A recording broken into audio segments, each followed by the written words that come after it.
13절에서 22절 말씀이십니다.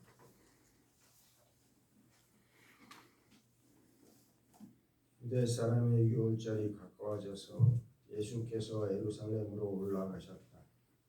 그는 성전들에서 소와 양과 비둘기를 파는 사람들과 돈 바꾸어 주는 사람들이 앉아 있는 것을 보시고 또 끈으로 채찍을 만들어 양과 소와 함께 그들을 모두 성전에서 내쫓으시고 돈 바꾸어 주는 사람들의 돈을 쏟아버리시고 창을 둘러 부셨다. 비둘기 파는 사람들에게는 이것을 걷어치워라. 내 아버지의 집을 장사하는 집으로 만들지 말아라 하고 말씀하셨다.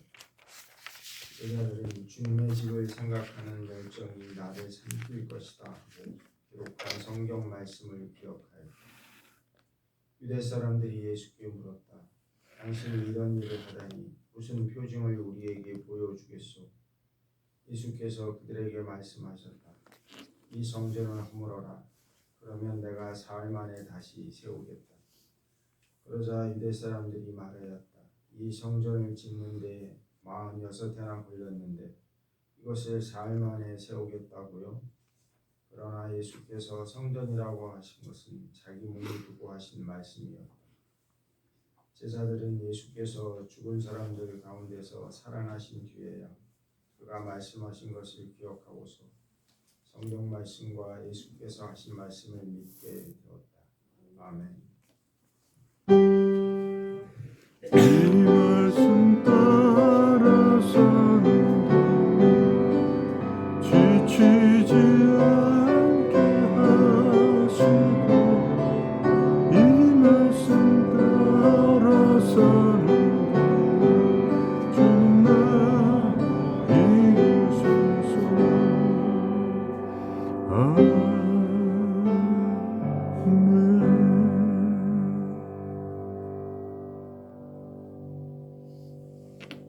홍성 목사님께서 말씀 전하시겠습니다.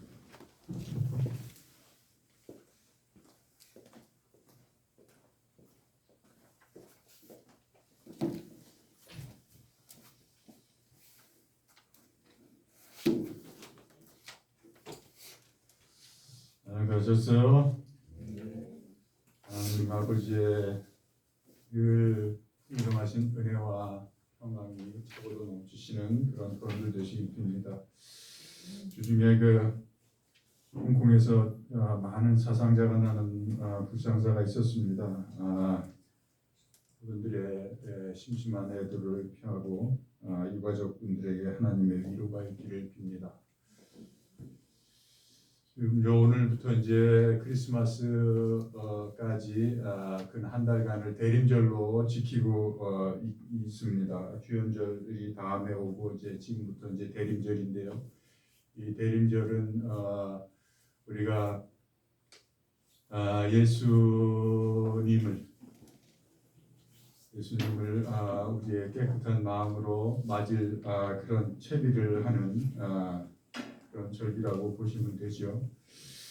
마치 우리네 어머니들이 새벽에 장독대에 정한수를 떠놓고 그 새벽 비는 그런 아주 깨끗한 동살 전에 비는 그런 깨끗하고 순전한 마음으로 예수를 오기를 기다리는 그리고 준비하는 그런 절기입니다.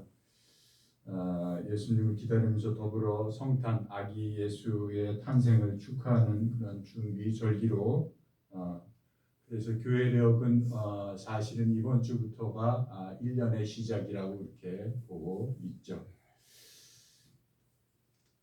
신앙생활을 하면서 선에 대립되는 악을 이해하는 것이 참 중요합니다.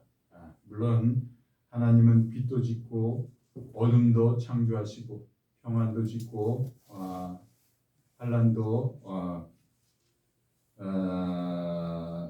창조하시는 하나님이시다는 말과 또 하나님은 숨어 계시는 분이시다는 말 그런 고백을 우리가 하는데요. 우리가 아는 하나님과 여지껏 계시된 그 하나님이 우리가 아는 전부가 아니라는 의미 늘 그 부분에 대해서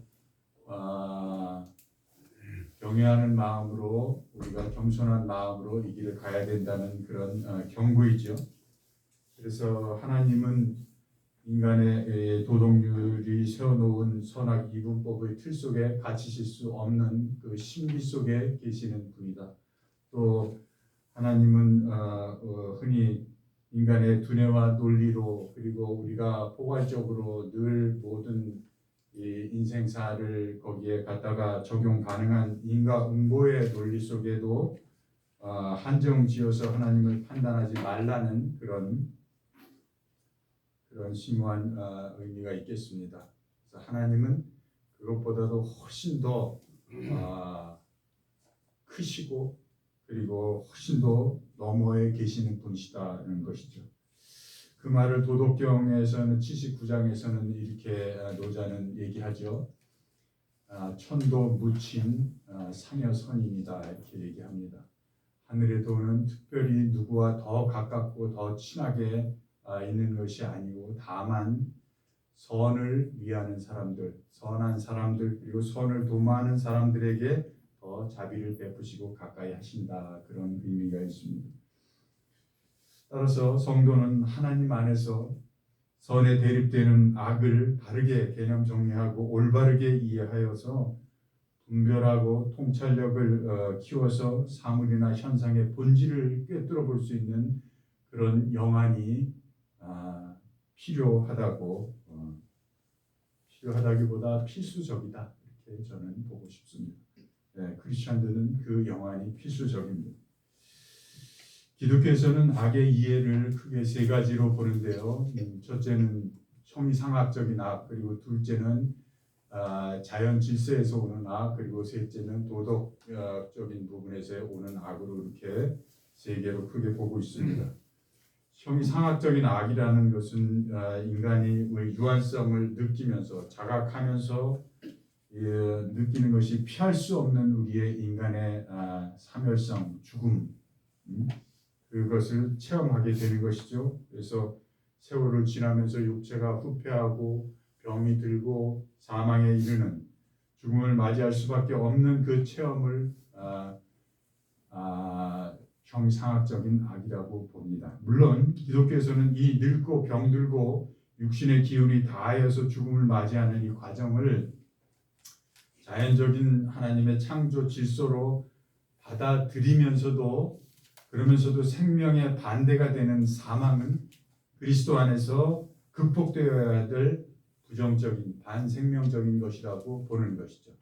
이것을 잊으시면 안 됩니다. 두 번째, 자연 질서에서 오는 악이라는 것은 여러분 잘 아시듯이 지진이나 해일이나 화산 폭발 등으로 이 자연 재해와 자연 질서의 무너짐 그리고 교란 가운데서 인간 생명이 속절없이 죽어가는 그런 그리고 인간의 자신의 행동과 의지와 상관없이 죽임을 당할 때 우리 인간은 거기에 대해서 분노를 느끼죠.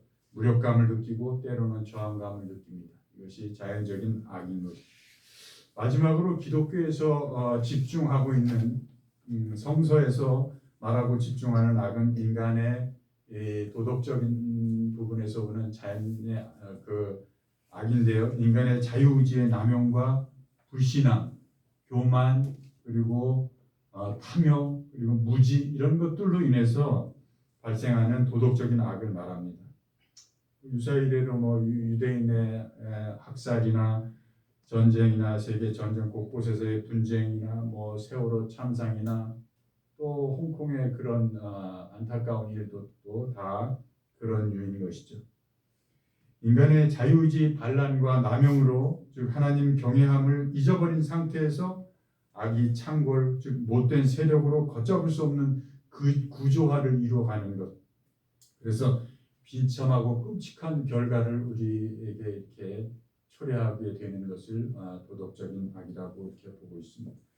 기독교는 이 악의 결과물들을 성 어거스틴이 얘기하듯이 하나님의 창조에 놓으신 만물의 본성은 선하나 그 창조 질서에서 이탈하고 변질되고 뒤틀려 버려서 반란을 일으킨 것이 악으로 이렇게 나타난다고 이렇게 보고 있죠. 따라서 악은 하나님이 창조한 것이 아닌 선의 결핍의 또 하나다 이렇게 보고 있는 것입니다. 그러므로 그 결핍된 선, 즉 우리는 인간은 결핍된 선 속에서 사는 전반전을 사는데요. 그리스도를 받아들이기 전까지 그것을 깨진 항아리라고 이렇게 우리 자신을 보면 되겠습니다.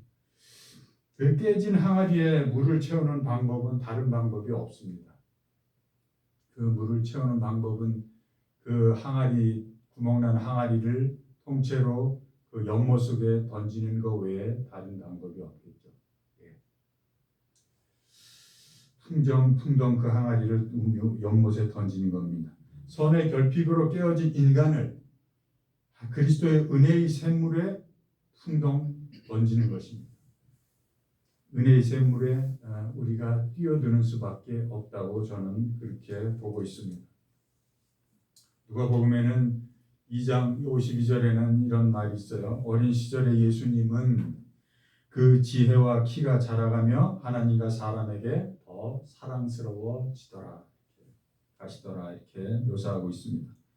신앙생활을 한다는 것은 이렇듯 우리가 그 지혜와 믿음과 삶의 능력과 존재의 의미와 용기가 하나님 아버지 보시기에도 그리고 뭇 이웃 사람들이 보시기에도 날로 더욱 사랑스러워지고 매력적이고 또 흥미로운 존재가 돼가는 것이라고 이렇게 보시면 맞을 겁니다. 그래서 마침내 누가복음 1장 32절에 저가 큰 자가 되고 지극히 높으신 이의 아들이라 일컬음을 받게 되는 것입니다. 그것이 우리의 목적이고 목적점이고 하나님의 자녀들의 가는 길인 것입니다. 이 길은 사실은 어느 길보다 영광스러운 길이지만 동시에 고난의 길입니다. 시련의 길이죠. 이 길은 그 누구보다 큰 짐을 지고 가는 듯 보이나 동시에 세상 그 누구보다도 가볍게 걸어갈 수 있는 길입니다. 왜요? 자기 힘으로 가는 게 아니라 만유의 주제이신 하나님의 그 진리의 힘으로 걷기 때문에 그런 것이죠. 미국의 유명한 신학자인 스탠리 하워스는 그리스도가 만드신 차이라는 책에서 이렇게 얘기합니다. 그리스도를 따르는 모든 이에게 진짜 위험은 믿지 않는 게 아니라 우리가 믿는 바가 교회나 세상에 아무런 차이도 만들어내지 못하는 것이다 라고 이렇게 발표하고 있습니다. 여러분 어떻게 생각하시는지? 세상의 차이를 크리스찬은 다른 세상을 사는 것입니다. 같은 24시간을 살아도 다른 디멘전, 다른 차원의 삶을 살아내는 사람들이 크리스찬인 것이죠. 그런데 보시다시피 세상에 어떤 변화를 이끌어내지 못하는 상황에 있는 것이죠. 변화를 이끌어내긴 이끌어냅니다. 어떤 변화요? 저들의 세상 사람들의 관심과 만물을 꽉 걸어 잠그게 하는, 때로는 등을 돌리고 치를 떨게 하는 그런 변화를 이끌어내는 것이죠. 왜 그럴까요? 왜? 마음을 깨끗하게 순수하고 그렇게 순수하게 비우지 못한 채 교회 생활을 한답시고 이리저리 기웃거리면서 온갖 탐욕을 부리기 때문입니다. 번째는 우리 내면을 정결하게 소재치 못하고 그 속에 하늘의 뜻이 아닌 세상의 뜻을 담아서 신앙생활을 하기 때문에 그렇습니다. 이것은 마찬가지입니다.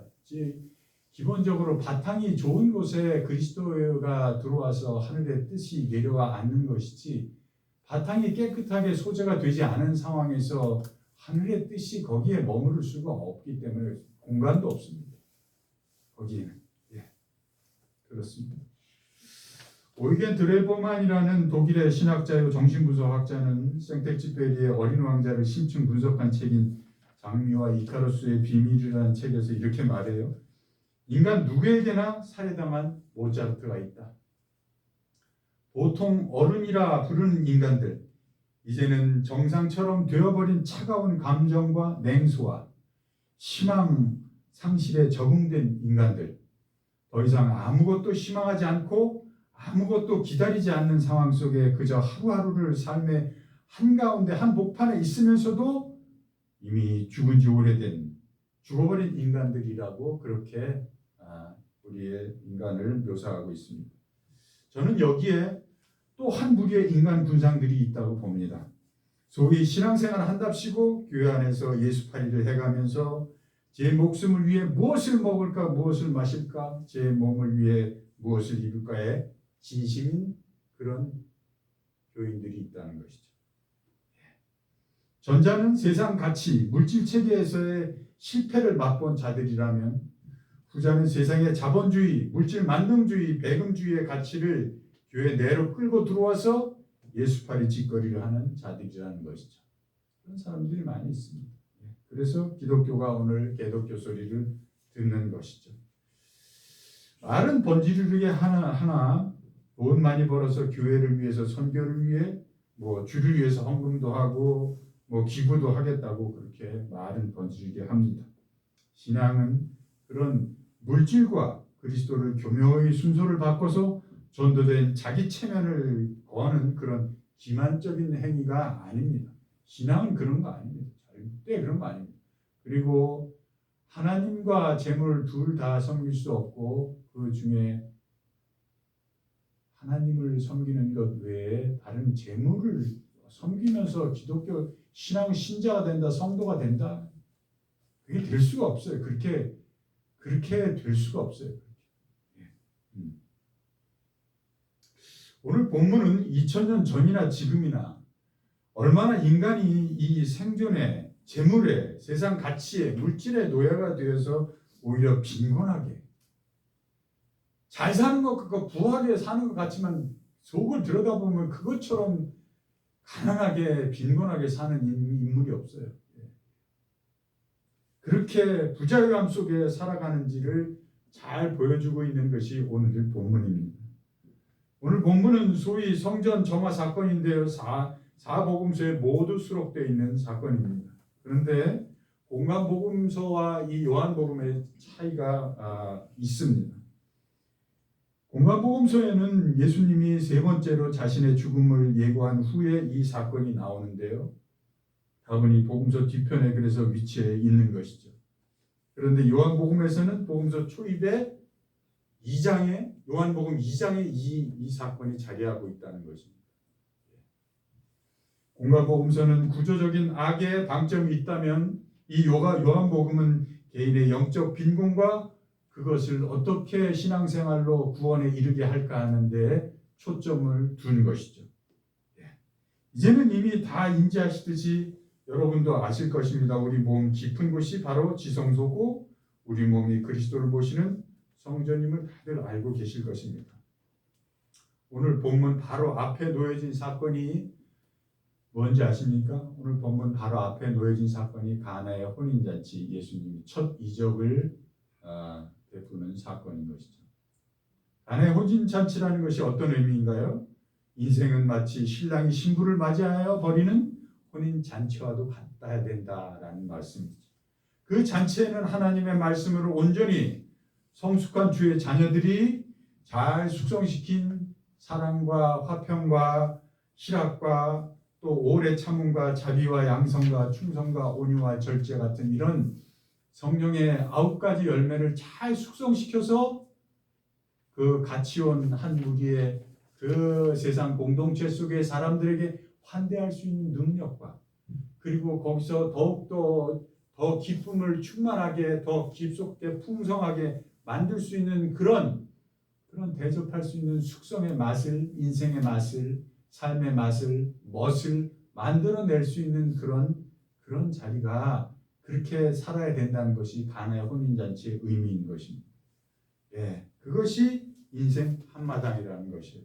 그렇게 살다 오라는 거예요. 그리고 오늘 본문이 이어지는 것입니다. 그렇게 살기 위해서는 오늘 본문의 말씀처럼 자신의 항아리 내면을 자신의 깊은 지성소를 자신의 성전을 깨끗하게 가져가야 한다는 것이 오늘 본문 말씀인 것이죠. 그리고 이어지는 사건이 뭔지 아세요? 오늘 본문의 뒤가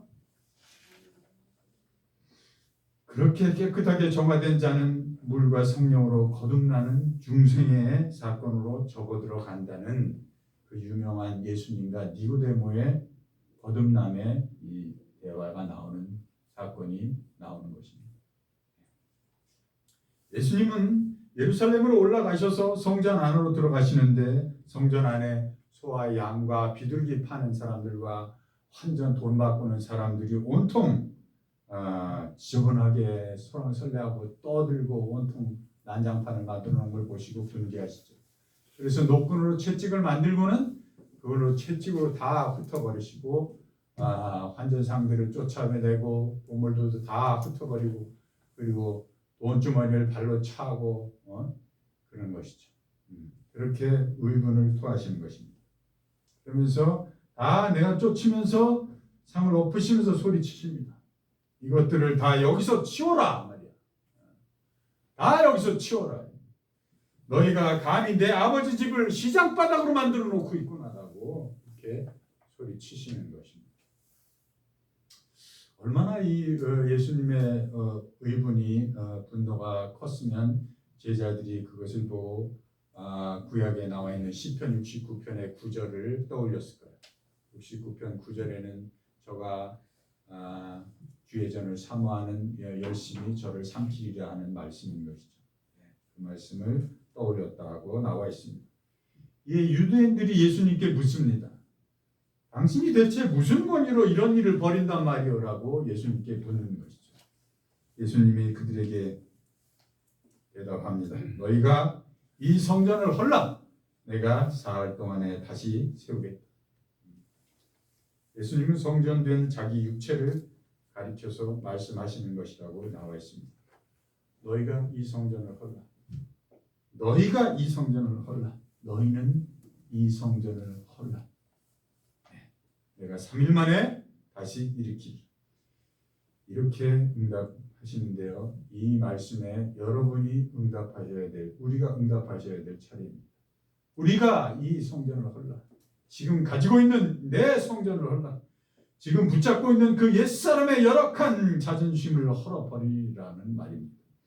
지금 붙잡고 있는 그 옛사람의 생활 방식을 벗어버리라는 말입니다. 지금 붙들고 있는 그 옛사람의 그 고집과 아집과 그 편견을 내려놓으라는 말이에요. 지금 끌어안고 있는 그 옛사람의 달콤한 구습과 구태를 던져버려야 된다는 것이에요. 지금 이거 없으면 난 종이 호랑이인데, 이거 없으면 난 지탱하지 못하는데, 이거 없으면 여태껏 내가 살아온 것이 헛것인데 라고 하는 그 불안함으로 붙잡고 있는 그 옛사람의 껍질을 벗어버리라는 거예요. 그걸 놓아버리라는 거예요. 예. 그 어떤 것이든, 그것이 명예든 물질이든 그 타이틀이든 자기 성공신화든 자기의 그 기존에 가지고 있던 여지껏 가지고 있던 가치관이든 그 모든 것을 버리라는 예수님 말씀하십니다. 내가 3일 만에 다시 재건하리라. 신앙은 그것입니다. 믿음은 다른 게 아니에요. 그거를 믿는 것이 신앙생활입니다. 그게 믿음입니다. 너희가 지금 가지고 있는 너의 그 옛사람의 껍질을 다 벗어버려라 하는 거예요. 예. 그러면 내가 3일 안에 다시 세우겠다. 예수님께서 3일 만에 다시 세우신다는 것을 그것을 믿으십시오. 예수님은 기존에 있는 것보다 훨씬 더 값진 것으로 회복시켜 주시는 그리스도는 그런 능력이 있는 것입니다. 욥기가 그것을 구약에서는 정확하게 얘기해주고 있습니다. 이것은 일생일대의 강력하고 중차대한 회개의 사건인 것입니다. 이것이 첫 성도로서 들어가기 위한 순례길 걷기 위한 첫 스텝인 것이죠. 중에 저도 옛날에 김 목사님께서 쓰신 책에서 자기 고백적인 글을 읽긴 읽었습니다만 그것을 그렇게 김 목사님이 워낙 현학적이셔서 그렇게 심도 있게 집중적으로 생각을 안 했는데 주중에 존경하시는 목사님하고 이렇게 대화를 나누다가 김 목사님께서 어디서 이렇게 이런 비슷한 상황을 겪었나를 보니까 김 목사님께서 미국의 클레어몬트에서 공부하러 가셔서 어느 날 저녁에 묵상하고 기도하시는 가운데 이 상황이 오신 거예요. 그래서 한없이 밤새 무릎 꿇고 울면서 하나님 앞에 기도하셨다는 말을 그 쓰신 게 기억이 나요. 근데 그거를 존경하는 목사님이 말씀하시다. 목사님도 그런 상황이 있었다. 그겁니다. 그게 없이는 맨 뭐 아무리 신앙생활을 오래 해도, 왜냐하면 그 사건을 통해서 내가 정말로 명경지수처럼 순전하고 깨끗하게 소재가 되기 때문에 내 옛사람이 완전히 벗겨지는 거예요. 완전히. 개인적으로 김 목사님 저한테 얘기하신 말도 있는데, 어쨌든 그런 사건이 있어야만 비로소 세상에 대한 모든 탐욕과 욕심과 세상에 대한 모든 그 부질없는 것들이 하나씩 둘씩 셋씩 놓아지게 돼요. 그 사건 이후로. 그것입니다. 누구나 제대로 순례길을 걷는 성도는 이런 회개의 중차대한 사건이 절실한 것이, 그것이 필수인 것입니다. 이 은혜의 사건을 사모하시기 바랍니다. 이 성전을 너희가 헐라. 내가 3일 만에 다시 일으키리라. 이 말씀은 예수님께서 하나님 아버지께 절대 순종이요, 절대 복종이요, 절대 순명인 그의 고난의 인생과 그의 십자가 순환까지의 삶을 살겠다는 각오와 하나님 아버지의 뜻의 일치에, 사역의 일치에 자신의 의지를 확고히 하는 결단의 말씀인 거예요. 결단의 말씀입니다. 사가 아닌 삶을 살겠다는 말. 삶을 살겠다. 이스라엘 백성이 광야 생활을 하면서 온통 불평, 불만과 우상을 만들어서 절하고 우리가 죽어서 장사할 곳이, 묻힐 곳이 없어서 우리를 이 사막으로 데리고 왔단 말이냐라고 불평하면서 말끝마다 그렇게 불평, 불만으로 감사치 못하고 그렇게 사는 그런 40년의 그런 삶이 아니고, 삶을 살라는 거예요. 삶.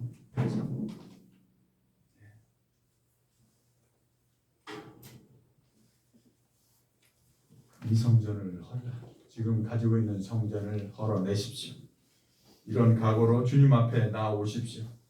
오늘 주님은 우리들에게 그냥 입 벌리고 받아먹는 수동적인 이 신앙 자세에서 졸업하라고, 그런 자세가 아닌 주체적이고 주도적이고 긍정적인, 주여 말씀하시옵소서, 제가 여기에 있나이다, 당신의 그 말씀이 내게 온전히 이루어지이다라는 자세로 그렇게 이 순례의 길을 걸어가는 것입니다. 다른 것에 눈 돌리지 말고 오직 주 예수 그리스도의 눈을 고정해서 거기에 자기 자신을 붙들어 매라는 것이죠. 그래서 은혜 받을 만반의 채비를 하고 이 순례의 길을 용기 있게 걸으라는 말씀인 것입니다. 우리 여러모로 어렵고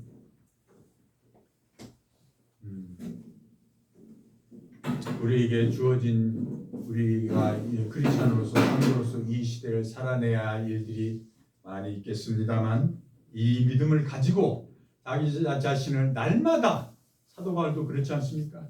날마다 나는 나를 죽이느니라고 그런 고백을 하듯이, 다 됐다 함도 아니요, 다 이뤘다 함도 아니다, 날마다 나를 복종시키리라고 하는 그 생명의 법에 복종시키며 이 길을 걸어가시는 복된 여러분들 다 되시기를 축원합니다. 기도하시겠습니다. 참 좋으신 하나님 아버지, 우리는 자기도 모르게 세상 가치에 물들어 교회 안에서도 신앙생활 한가운데서도 선한 열매는 고사하고 빈곤하고 가난한 생활을 하고 있는 우리를 긍휼히 여겨 주시옵소서. 우리가 붙잡고 있는 알량한 옛 껍질들을 말끔히 탈거할 수 있게 주님 오늘도 우리에게 말씀의 축비를 내려 우리의 경종을 울려 주시옵소서. 예수 그리스도 이름으로 기도합니다.